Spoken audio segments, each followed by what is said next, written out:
Hello and welcome back, wonderful Slumber Party listeners. It's your host, Tim Murray, and you're listening to the podcast where I interview Broadway stars, comedians, and drag queens about their slumber party experiences growing up. Today, we have a very special guest, someone who has been cracking my ass up on Twitter for many years and who I admire very much. She's the head writer and co-executive producer of a Black Lady sketch show, head writer of The Rundown with Robin Thede, and she wrote on Best Week Ever. And also, she's a true connoisseur of reality TV, which is so important to me, including but not limited to Legally Blonde, The Search for Elle Woods. And in a very new, exciting announcement, she's developing a remake of the British time travel comedy Time Wasters. Please welcome to the stage, Lauren Ashley Smith. Hello, Tim. Thanks for having me. Thanks for doing this. How are you today? I'm good. I'm good. How are you? I'm very good. While we're deep inside right now, what are you watching? Oh my gosh. Okay. I watched so much. I literally hit pause on Married at First Sight to chat with you. Um, I've blown through Bridgerton. I'm a couple episodes behind, but I'm watching Real Housewives of Salt Lake City.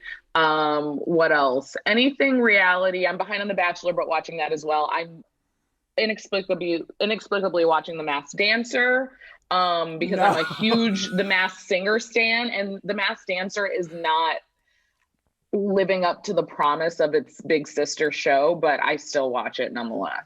Lauren, I'm not trying to be a butthole, but what is the promise? Like, what promise did they make you about how good this show would be from The Okay, Masked Singer?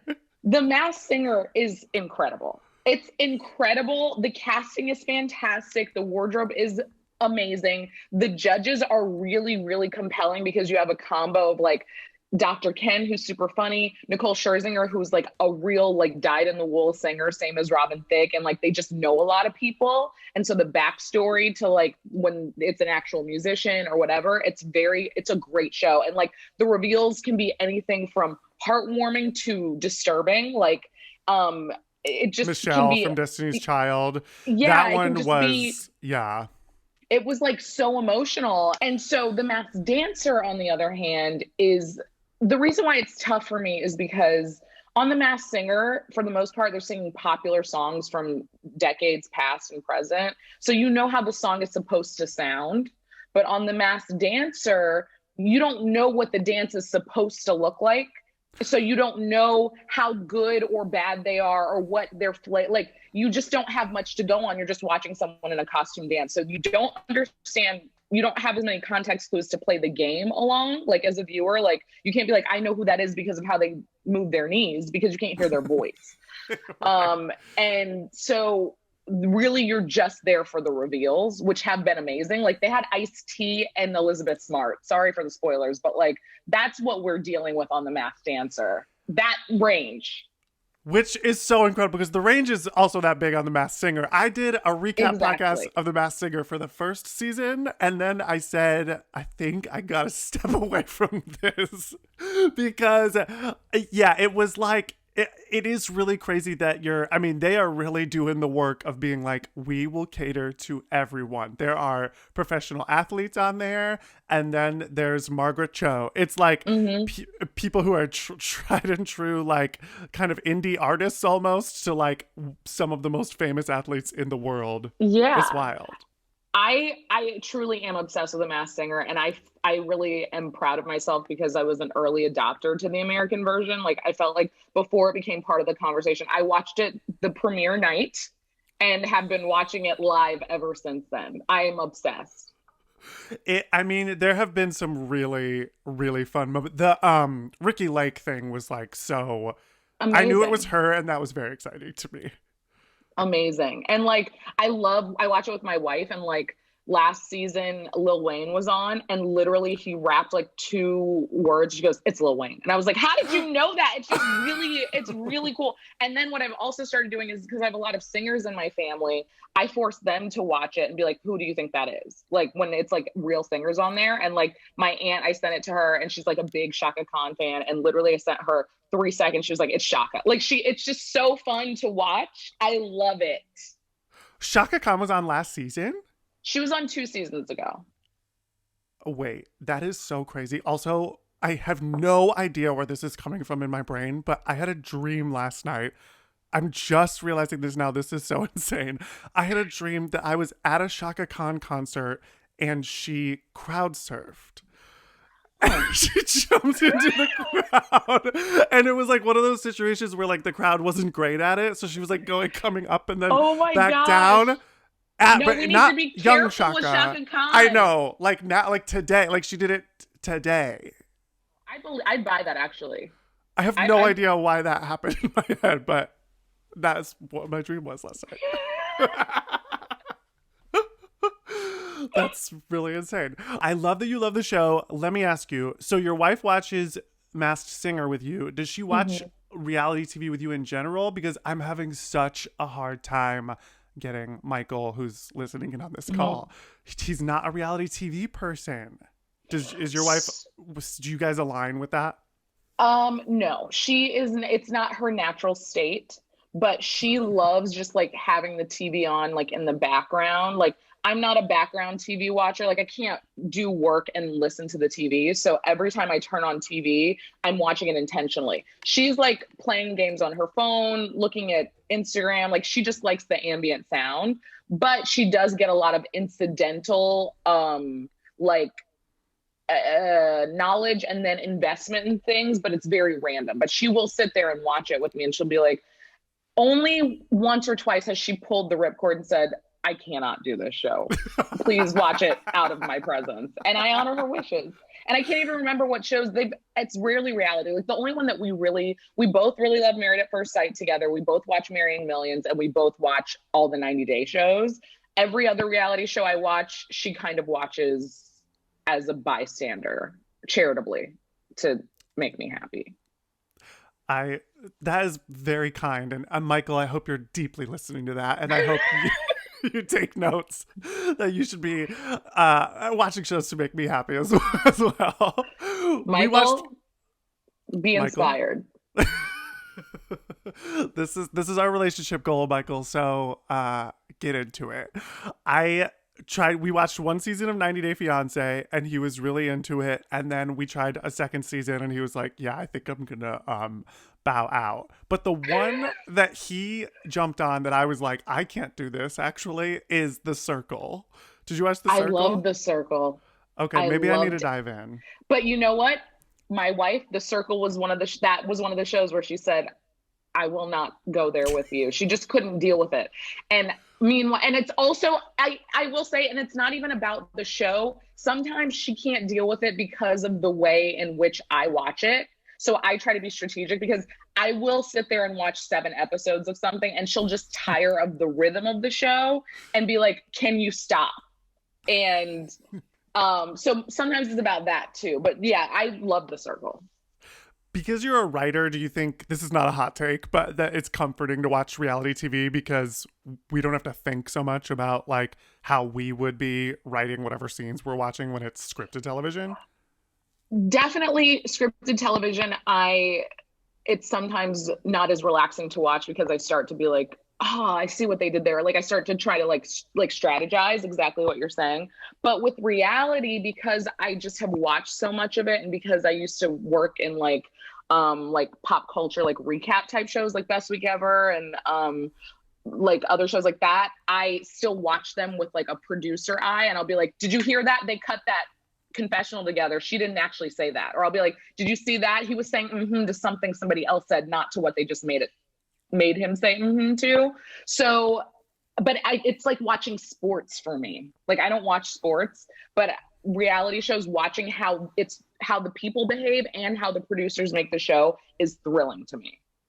Same. It's like, yeah. And I think for me, it allows me to like turn a part of my brain off that, like you're saying, like I'm not thinking about the acting or thinking about the directing or the writing. And it's truly just enjoyment, and I'm just able to like lay back and be along for the ride. And I especially love the competition shows and the aspect of that, which is why The Masked Singer I was so excited about. And to go back to Nicole Scherzinger, I mean, this woman, have you heard her sing?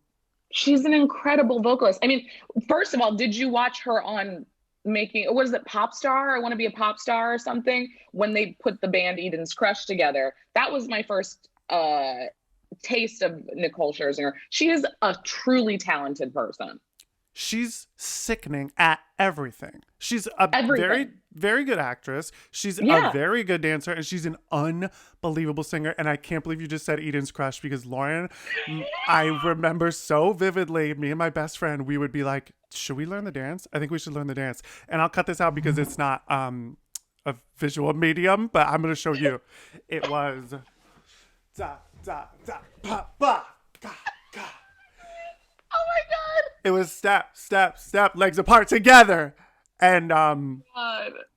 can you imagine being part of two girl groups and then still having like a huge successful career afterwards? Wild.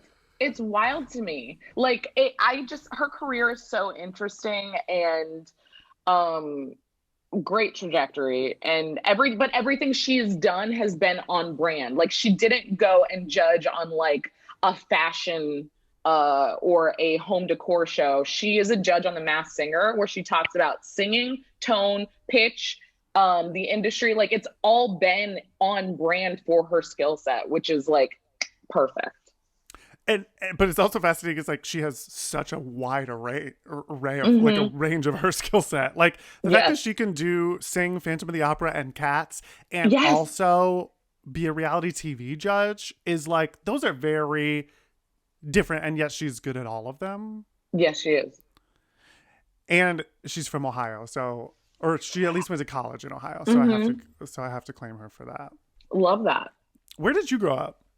I grew up in St. Louis, Midwest as well. Yes, Midwest. And then did you move to New York right after school? Yeah, I went to college at Dickinson College in Pennsylvania, and I moved straight to New York, like basically right like a week after I graduated. Do you miss the arts? In what sense? Like Broadway and stuff?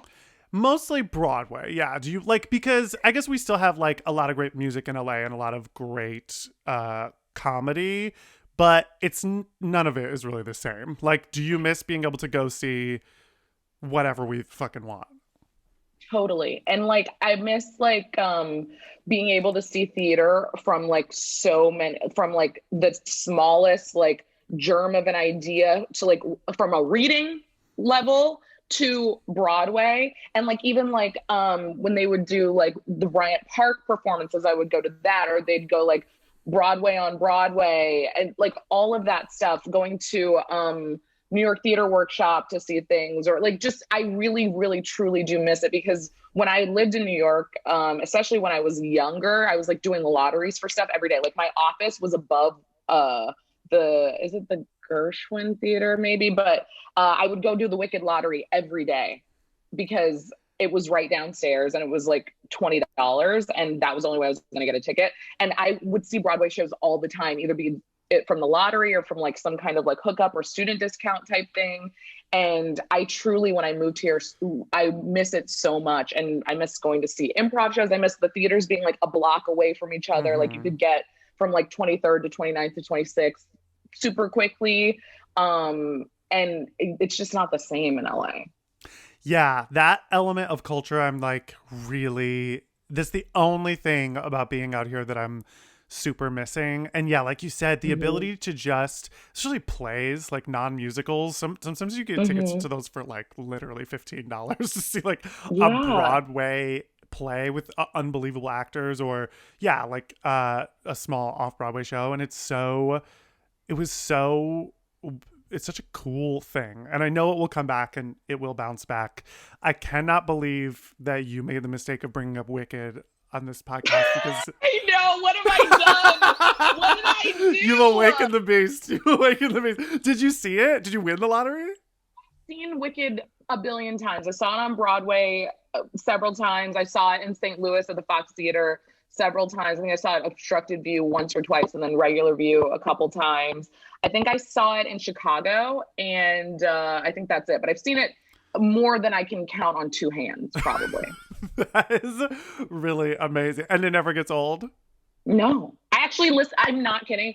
I have natural hair. It's kind of straight right now because I like blew it out, but I have like a big fro and it takes me a long time to do my hair. Like I have to like condition it and do all this stuff and like it has to be soaking wet the whole time. So I just spend hours like in bent over the bathtub and I either put on Legally Blonde the musical or Wicked and just listen to it the whole way through while I'm doing my hair. I love that so much. What made you get so into theater? I was gonna say Legally Blonde, but let's take a step back. What is Uh-huh. your where'd your love for theater come from? My love for theater came from as a kid, my sisters and I, like typical, like, creative kids. We like put on shows, loved performing, did a lot of theater in high school. I was a show choir, theater program, speech and debate kid. But also when I was in high school, my uncle was cast in the Broadway cast of Rent. So I went to see him in Rent when I was like 14, 13, and on his closing week. So I got to see him a couple times. And that's where I met my aunt. She was also in Rent. My cousins are Broadway performers. So I love theater just in general, but it definitely was bolstered by the fact that like a lot of my family members are theater performers. Who did your uncle play in Rent? He was Benny. He replaced Tay Diggs. Oh my! I cannot believe I did not know this. I am freaking out. Okay. Oh, I'm reading Michael Riedel's book right now, which is all about theater in New York in the 90s. And there's like two full chapters on Rent. And it is so fascinating to me. Like the whole way that show came to be and this many times it almost didn't come to be is Mm-hmm. really, really interesting. So you get to see it like in like the mid to late 90s. Yeah, I saw it. Definitely. Anthony Rapp was in it. Why am I blanking on his last name? Who I Pascal. love, Adam Pascal. Um, Wilson, I believe, was Angel. But yeah, I saw it. I went to my uncle's like last three shows. So it was like 98, maybe 99, not sure. That is so cool. When did you fall in love with the show? Yeah, I fell in love with the show when he got cast. My sisters and I started listening to it and like we listened to it for the whole whatever years that he was in it or year or so. And then so by the time I got there, I was like a Rent head for sure. It's still to this day like when somebody tells me they don't like Rant, I really have to go in on them. I'm like, Yeah, it's just like not an opinion I'm willing to accept. no, it's I'm just like what first of all, why this? Like why are you coming for this for this show? Yeah, like what are you getting from this? Yeah, it's so completely insane. But anyone listening, if you're looking for like a deep dive into 90s theater, I highly recommend this book because it's super interesting. And a lot of like the casting elements are really interesting, especially because it was such a groundbreaking show in so many ways, especially like showcasing such a racially diverse cast. But also it was written by this straight white man Mhm. who it it's fascinating. He is an incredible person, but he had so many blind spots, and at the end of the day, like he still was kind of a stodgy straight white guy. Like he didn't want to cast Daphne Rubin Vega. He was Oh, Yeah, this whole chapter in the book is like he just didn't think that she could sing well enough, and he wanted to cast his like white friend. And they're like, the producers are like, no. And Daphne Rubin Vega no. was also like, I'm a rock singer and this is a little Oh. lame. So there's like there's rumors that he didn't get along with Adina Menzel. Like there's so many fun behind the scenes things about it, but also like in the initial incarnation of it, like a lot of the actors were white, and it Mhm. took people coming to the show and saying like, this isn't Bohemia in downtown New York City. Like you need to Maureen and Joanne was not a character. Maureen was straight originally. Interesting. I need to read And this book. it's really fascinating. His friend, who is a lesbian, came to the show and was like, this is bullshit. Like, she would be gay. And they're like, why is there not a black woman in the show? And then when he started writing this narrative for Maureen, then they wrote Joanne in, and it was like, and the last element of the show that worked was Take Me or Leave Me.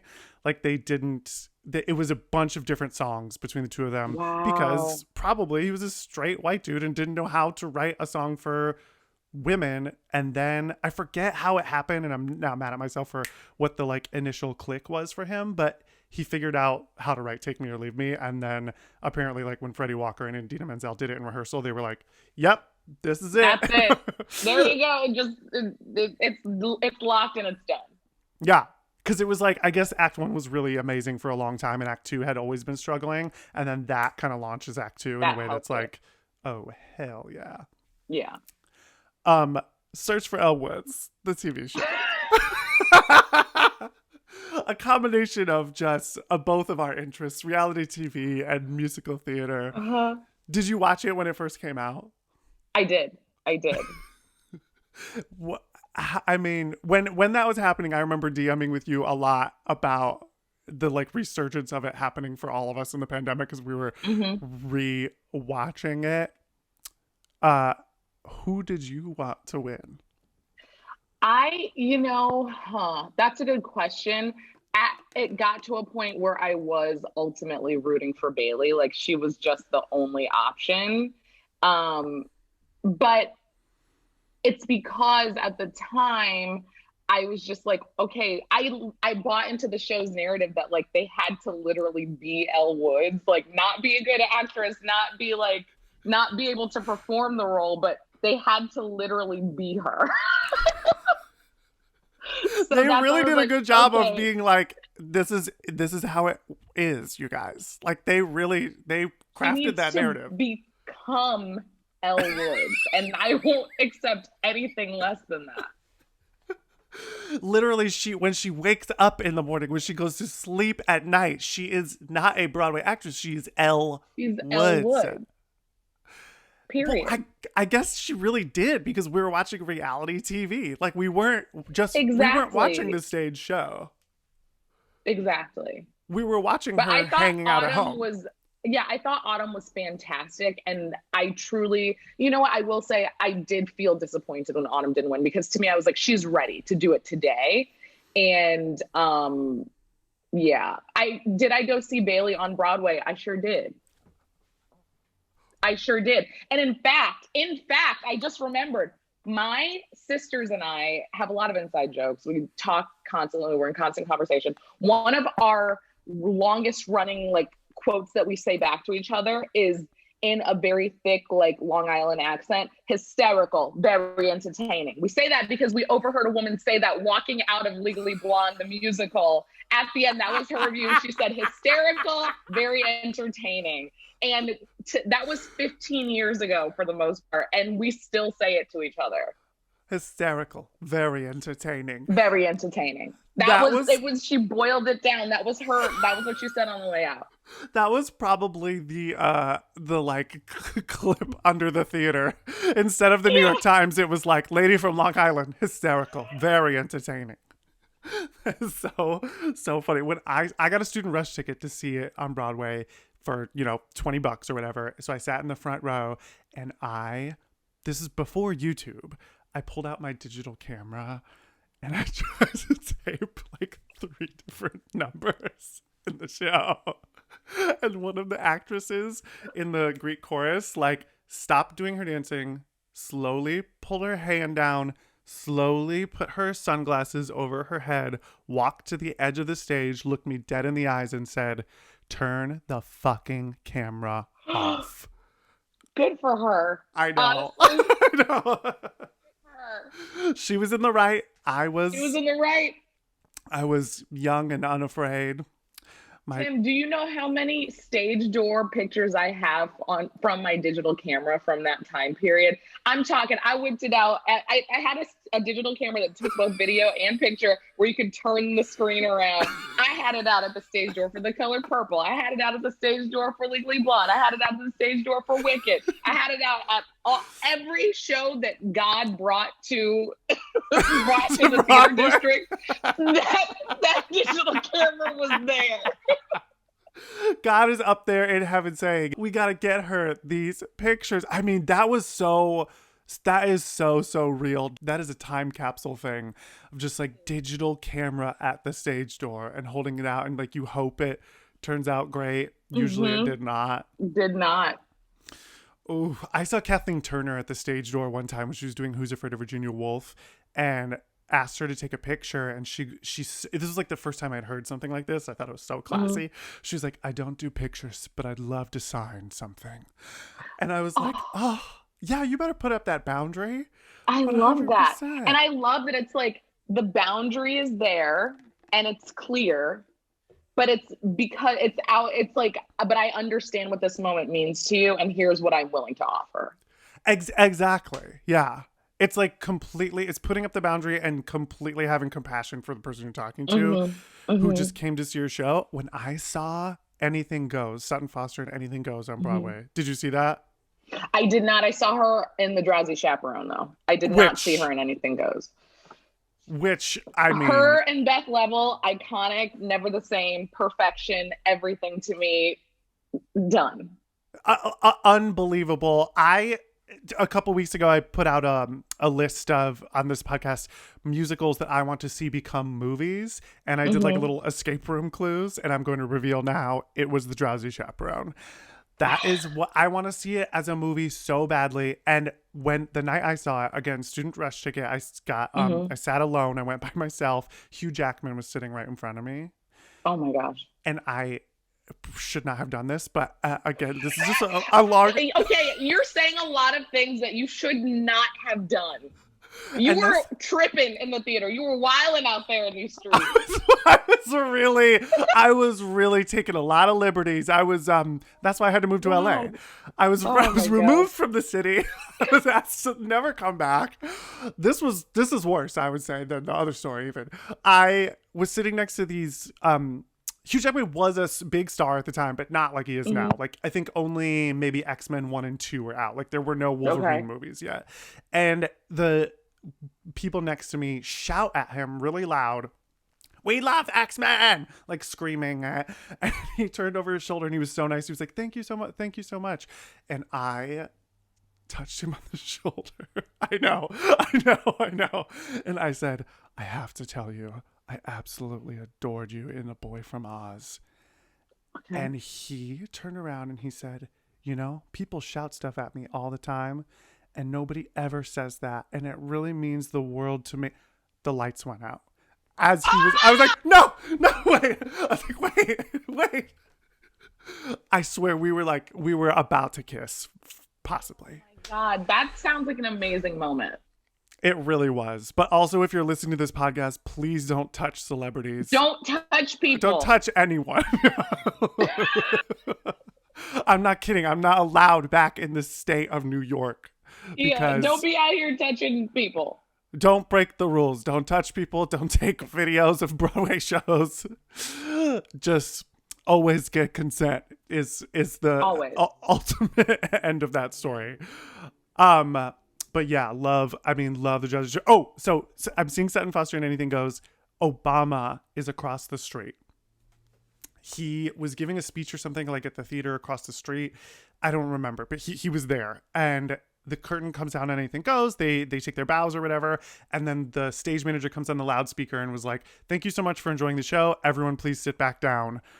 President Obama is across the street, and they have to like make sure he can safely get out of Times Square before you can leave." So we were trapped in the theater together for like probably 20 to 30 minutes after the show was over, and the whole audience just kept screaming, "Encore, encore!" And these Broadway performers left that stage faster than they were like, that's not part of the setup here. Hell no. They were like, "We do this 8 times a week. We're already exhausted." No. It was like, "Encore, encore." And they were literally like, No. The And answer then is no. the answer is no. And then when it was done, when they finally did let us out, everyone left at the same time, including the cast, which like usually the cast gets some time to like take their stuff off, but we were Right. all like, everybody go. So we all leave a theater of like 1,100 people or something, and I see Sutton Foster come out the stage door, and she just looked over her shoulder, and I saw this woman go, "Oh my God, you were amazing," and she goes, "Thank you," and took off running as this like tidal wave of people was coming at her. Like, Oh my gosh. terrifying. It's terrifying. Truly My terrifying. favorite part about New York, though, is that because I would say that for the most part, at least before in the time that I was like going, only a rare few stars would get a car home, and usually it's because they like didn't live in the city or whatever. But usually it's just faster to take the train, and so if I saw a show or I just happened to be out in Midtown, like around the time the shows let out, you would just like see like half the ensemble or like the star of the show just like on the one train uptown, and I just like lived for that. It's so much fun. Yeah, sometimes you'd see like huge celebrities right afterwards on the train, and you're like, oh shit. Sometimes I'd be holding Yeah. the playbill from the show Yeah, they were in. exactly. I love that. Speaking of huge celebrities, Mm-hmm. can we dive into a Black Lady sketch show for a minute? Sure. I Sure. rewatched it this week in preparation to talk to you, and I was cracking my ass up. It's so good and so fucking special to see so many Black women being showcased and being hilarious on TV. Like, okay, the number of times I just pulled out my phone to like write down names, I was like, I am Mm-hmm. seeing Patti LaBelle, Tia Mowry, Mm-hmm. Nicole Mm-hmm. Byer, Cheryl Mm-hmm. Lee Ralph, and Loretta Mm-hmm. Devine. Mm-hmm. You had almost the whole original trio from Dreamgirls on Broadway. Yeah. Do you get starstruck, or are you like, it's not a thing at this point? It depends. Like when I'm in work mode, I do get deeply starstruck, but not in the way you might think. Because so I worked at Watch What Happens Live for a long time too. And for me, so I would see celebrities all the time and I'd be so jazzed and excited to see them. But the thing that I get most starstruck about is when I see either someone that's very niche famous to me, like someone, I would scream if I saw Bailey Hanks on the street. Whereas I would just be like, that's very cool. That's Patti LaBelle. I'm like, be cool about it. But I do get very excited when I see people out of context. When I don't expect to see them, that's when I get starstruck and flustered. But I'm like, I know they're going to be here today. Like it's a different part of my brain. That is the perfect way to do it. And I wish we all have that skill, because that's like, yeah, it's like, oh, if I have to work with them, I work with the Drag Race girls like pretty frequently. And sometimes I'm like, this is easy. I knew I was, like you're saying, I knew I was going to see them. But like, and again, back to a Black Lady sketch show, when the day that I was working with Bob the Drag Queen, I had like a full 3 weeks to prepare myself. And then when he came in the room, I was like, I think it's so funny. Mm-hmm. I was like Mm-hmm. stumbling over myself. But there's something about, that they're coming in, so it's not surprising you. So you're like, okay, I can handle this. Right. I can like sort of like put my fandom aside for a second. That is unreal. Speaking of Bob the Drag Queen, that sketch where he is doing the runway and they're doing the depression ball had me. The basic ball, yeah. I was when they just came out with those giant blankets over their shoulders and fell to the ground. I was dying. It was so fun. Is it so fun the whole time? Is it super stressful? Is it both?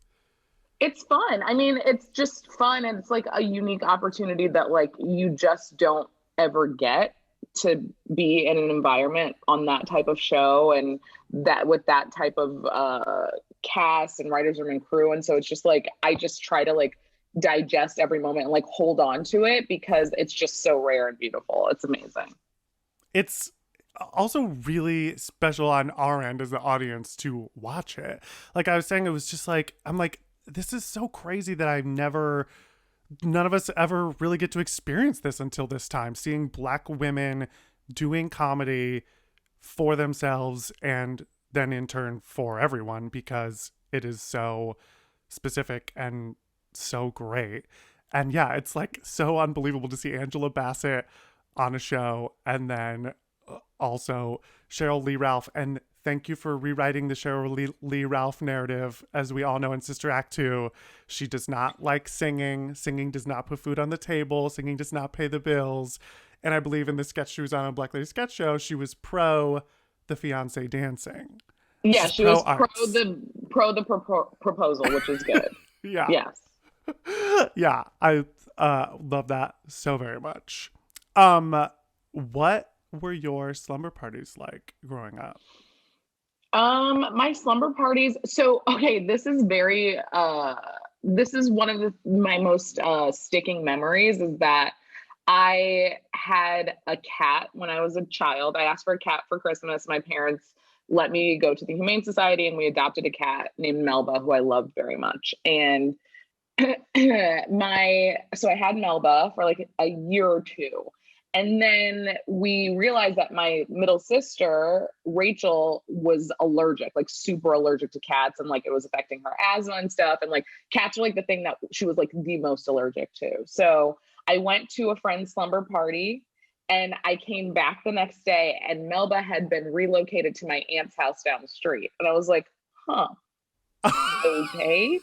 That happened while I was away at the summer party. Then I went to that same friend's slumber party a year later and came back and my aunt was like, yeah, Melba has been rehomed to another family. And I was like, every time I go to the same person's slumber party, my cat gets further away.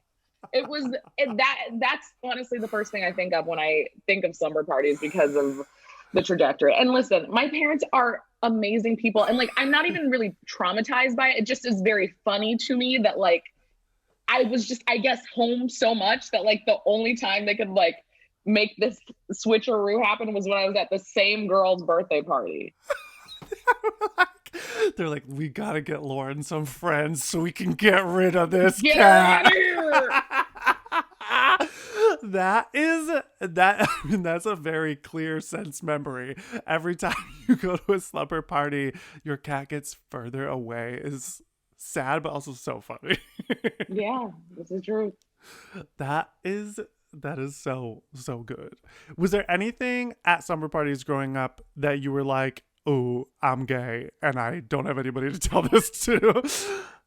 You know what? No, because weirdly, and like just based on, I mean, I am not an expert in any sense, but I definitely have read that like girls usually come to like their gayness and queerness later in life. And so it really didn't like come up for me like until I was like way older. So no.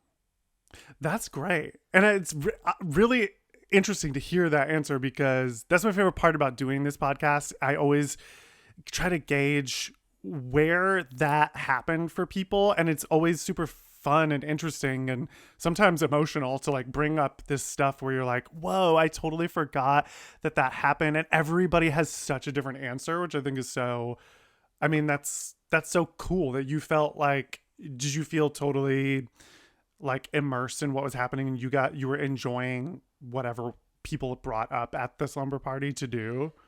Yeah, like I definitely loved a slumber party. Like I loved like I just all the classics, light as a feather, stiff as a board, like you know, putting someone's hand in warm water, like, but it was just all very, it literally like it just was so fun. And my friends were so different. Like I had a friend who was like super into horses. So like when we hung out, it was like more animal based.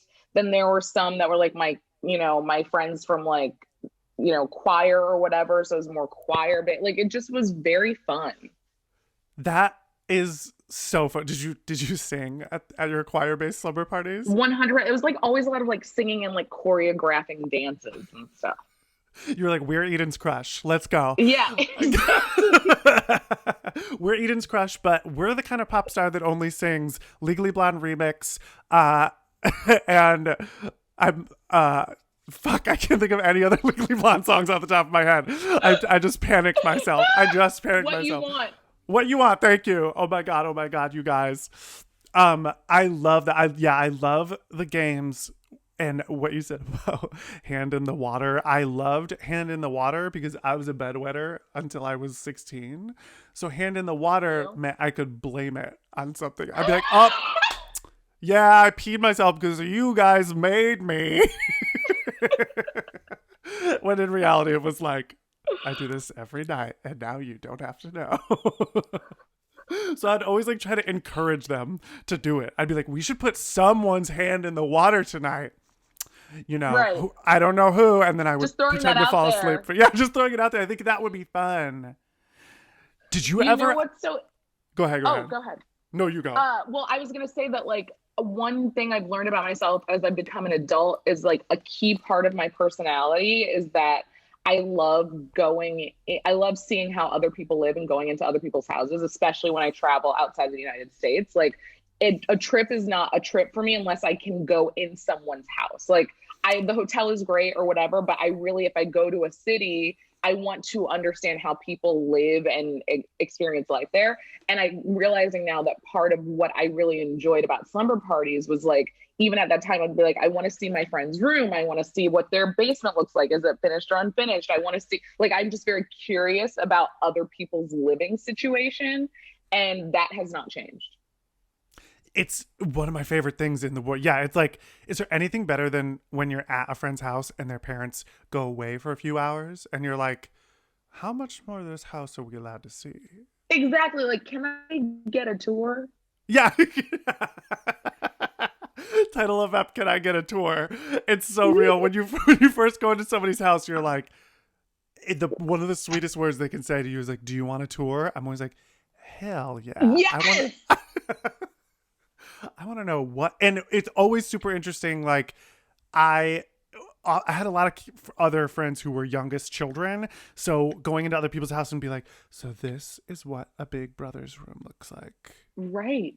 Interesting. And how different from the big sister's room, or sometimes how similar. It's fascinating. Yeah. I'm like, I want to see like, how are we getting to the backyard? Is there a sliding door situation? Is this a go around through the garage? Like what are we talking here? I'm very interested. And we didn't have a basement. So when I had a friend who had a basement, I was like, now this is the shit. This is, you can really do stuff down here and nobody's going to know. You could paint the walls. Your mom's not really coming down. Exactly. She doesn't care. There's a lot of living that can happen in the basement. It's just very fascinating to me. The most like embarrassing thing of what my excitement to do something in a basement was, I was at a slumber party when I was like 12 or 13, and this kid in his basement had the old Power Rangers action figures. And I said, he was like, do you guys want to watch porn? And I said, no, I want to sit here with these Power Ranger action figures and I want to play with them undisturbed for 1 to 2 hours. You do whatever you want to do, but this is what I'm about to do. This is what I'm about to do. And no one is to find out about this because I'm too old to be playing with these. But man, am I having the time of my life. Now is the time of the podcast we like to call, wait, let's have fun. And this is where we play slumber party games. Are you ready for some slumber party games? Sure. Okay, I have kind of a hard one for you. Mm-hmm. A marry, fuck, kill specifically made for you. Okay. You have to marry, fuck, and kill the Real Housewives. Oh, God. Bling Empire. And Selling Sunset. Okay. This is honestly quite easy. Okay. I'm going to kill Selling Sunset. I'm not as I like it a lot, but I can live without it because it's not the newest in my life, but I can live without it. I'm gonna fuck Bling Empire because when I tell you I watched 6 frames of the show and I was in love, like I was like love at first sight. I was not even out of the cold open, and I was like, how do I get more? And because I am a loyal person and because I value trust and communication, and I value a long history, I'm going to have to marry the Real Housewives. Okay, now that I see this on paper, I'm like, yeah, that makes total sense. That I'm 100% with that. And you have been helping usher me into the Real Housewives. I messaged you and I was like, I don't know what to do. Everyone loves this show. I don't know how to get in. Because I had seen season 1 and season 6 of New York, and at the same time I was watching Selling Sunset, and I was like, I'm gonna be honest, I just am having more fun watching Selling Sunset. But then you told me about Potomac, and that is really my in. And my boyfriend, again, Yeah. he doesn't do any reality TV, so I'm trying to, and we're very together for 24 hours, so hmm we're having to watch a lot of the same stuff. But I'm excited to jump back into that show. And let me just advocate really quickly for the Real Housewives. I can see where the disconnect is, because if you watch season 1, that's now almost 15 years ago. So there's not a lot of touch points for you coming in right now. If you watch season 6, there's a lot of backstory that you don't know. You enjoy Selling Sunset because they're like, I'm introducing you, the viewer, to a world you've never been part of before. Watching Real Housewives is like being someone who watches like the Marvel Cinematic Universe or Harry Potter. It rewards you for being someone who's been there for every step and every beat. That's why starting with a newer franchise like Potomac is more digestible, because there's less of a long history. Did you just blow my fucking mind? That makes so much sense. Yeah, I'm trying to cram, like, I'm trying to start a novel at page 350. Right. And it's just not enjoyable because it feels like work, and you can feel you're missing something, but you don't know what it is. Exactly. And with Selling Sunset, same with like Love is Blind. I was like, yep, this is brand new to me, and Yep. you're making it so digestible for me. That is such. And you're part of the conversation. And I know that like based on you love social media and tweeting and being part of the conversation. And it's hard to get into those types of shows if there's a conversation happening, but it's not where you are. Whereas if you watch Selling Sunset or The Circle or whatever, you're having a part, you're participating in the conversation on the same page as everybody else. Yes. Okay. All right. I'm all right. Now I'm completely sold, and I'm going to take the sweet time with Real Housewives that they deserve. If we were at a slumber party together, what movie would you want to watch? Can't hardly wait. Yes, yes, yes, yes, yes, yes, yes. Melissa Joan Hart, Jennifer Love Hewitt. I mean, Seth Green. Seth Green. That movie is so good. My sister graduated high school in 99, and I remember when that movie came out, she goes, there's a movie coming out that's about my life. I was like, I don't think so, Leslie. And she's like, yes, it's about the class of 1999. This is about my life. And I was like, okay. Okay. Okay. That movie's really Okay. good. It's really It's great. fun. It's really silly. And it really is like such a 90s time capsule. Yes. It's so perfect.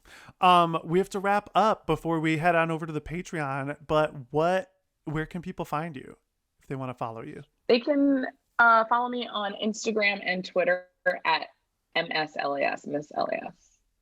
Follow Lauren. She's so funny. I promise the Twitter content is going to kill you. And we'll head over to the Patreon now to play a couple more Slumber Party games. Thank you so much for doing this. This is really so fun. Thank you. It is truly my pleasure. Yay. All right. Thank you, listeners, and we'll see you next time. Let's